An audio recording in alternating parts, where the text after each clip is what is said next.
மேட்டூர் அணை நடப்பாண்டில் 6வது முறையாக அதன் முழு கொள்ளளவான 120 அடியை எட்டியுள்ளது.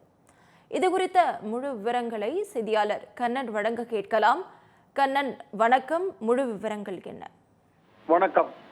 கர்நாடகா மாநிலத்தின் காவிரி நீர்பிடிப்பு பகுதிகளில் தொடர்ந்து மழை பெய்து வருகிறது. இதனால் அங்குள்ள கபினி, கிருஷ்ணசாகர் அணைகளின் நீர்மட்டம் முழு கொள்ளளவை எட்டியதால் அதிலிருந்து உபநீராக 40,000 கனஅடி தண்ணீர் வெளியேற்றப்பட்டு வருகிறது.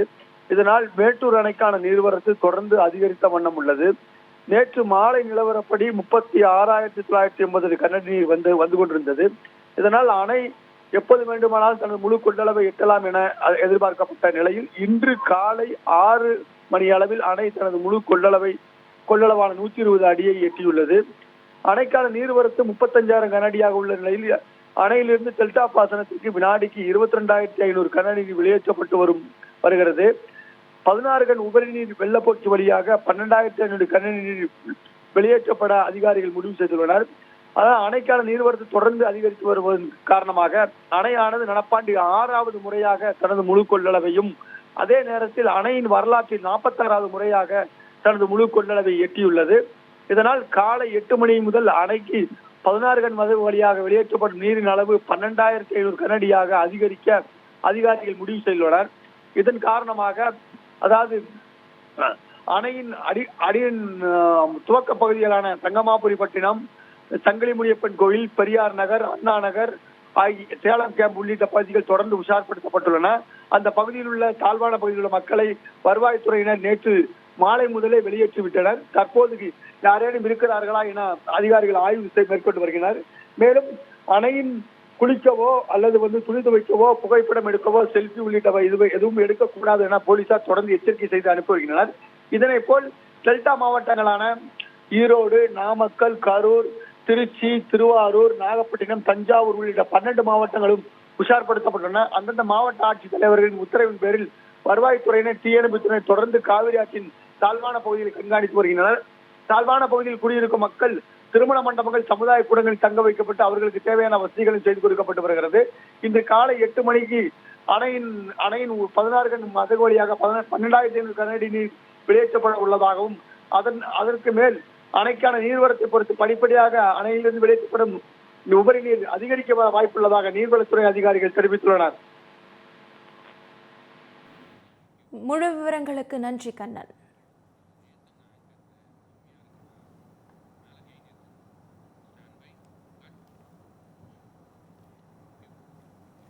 ஒகேனக்கல் காவிரி ஆற்றில் 43,000 கனஅடியாக நீர்வரத்து அதிகரித்துள்ளதால் பரிசல் இயக்கவும், சுற்றுலா பயணிகள் குளிக்கவும் 4வது நாளாக தடை விதிக்கப்பட்டுள்ளது. இதுகுறித்த கூடுதல் தகவல்களை செய்தியாளர் மாதையன் வழங்க கேட்கலாம். மாதையன், வணக்கம். முழு விவரங்கள். தொடர்ந்து தென்மேற்கு பருவமழை கடந்த 3 மாதத்துக்கும் மேற்பட்ட நாட்களாக விட்டு விட்டு பெய்து வரும் கனமழையின் காரணமாக ஒகேனக்கலுக்கு நீர்வரத்து அதிகரித்துள்ளது. கேரளா, வயநாடு பகுதியில கடந்த 3 மாதங்களாகவே விட்டு விட்டு பெய்து வரும் கனமழையின் காரணமாக கர்நாடகா மாநிலத்தில் அமைந்துள்ள கிருஷ்ணசாகர் அணையும் கபினி அணையும் முழு கொள்ளளவு வெட்டியுள்ளது. இதனால் கர்நாடக அரசு பாதுகாப்பு கருதி வரும் தண்ணீரானது அனைத்துமே உபரி நீராகவே திறக்கப்படுகிறது. கிருஷ்ணசாகர் அணையிலிருந்து 35,980 கனஅடியும், கபினி அணையிலிருந்து 9,983 கனஅடியும் வரும் தண்ணீரானது அனைத்துமே உபரி நீராகவே திறக்கப்படுகிறது. கர்நாடகா மாநிலத்தில் அமைந்துள்ள 2 அணைகளும் முழு கொள்ளளவு வெட்டினால பாதுகாப்பு கருதி வரும் தண்ணீரானது அனைத்துமே உபரி நீராகவே திறக்கப்படுகிறது. நேற்று மாலை தமிழக எல்லையான பிலிகுண்டுக்கு நீர்வரத்து 32,000 கனஅடியாக இருந்த நீர்வரத்து இன்று காலை நிலவரப்படி 43,000 கனஅடியாக அதிகரித்துள்ளது. அதே போல தமிழக எல்லையான அஞ்செட்டி, கேரெட்டி, ஒகேனக்கல் வனப்பகுதியிலும் விட்டு விட்டு பெய்து வரும் கனமழையின் காரணமாக நீர்வரத்து படிப்படியாக அதிகரித்து வருகிறது. இதனால் தருமபுரி மாவட்ட ஆட்சியர் சதீஷ் அவர்கள் பரிசல் ஈக்கிறதுக்கும் ஆற்றில் குளிக்குவதற்கும் 4வது நாளாக தொடர்ந்து தடை விதித்து வருகிறார்கள்.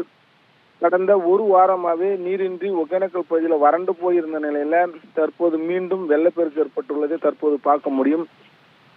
ஒகேனக்கல் பகுதியில் வெள்ளப்பெருக்கு ஏற்பட்டனால சினி பால்ஸ், மீன் அருவி, தொங்கு பாலம் பகுதியெல்லாம் பிரம்மாண்டமாக செல்லும் காட்சிகளை தற்போது கடல் போல் செல்லும் காட்சிகளை தற்போது பார்க்க முடியும். தொடர்ந்து காவேரி நீர்பிடிப்பு பகுதியில் விட்டு விட்டு பெய்து வரும் கனமழையின் காரணமாக மேலும் நீர்வரத்து சுமார் 50,000க்கும் மேற்பட்ட தண்ணீர் வரும் என்று எதிர்பார்க்கப்படுகிறது. இந்த தண்ணீரானது இன்று மாலைக்குள் மேட்டூர் சென்று அடையும் என்று எதிர்பார்க்கப்படுகிறது.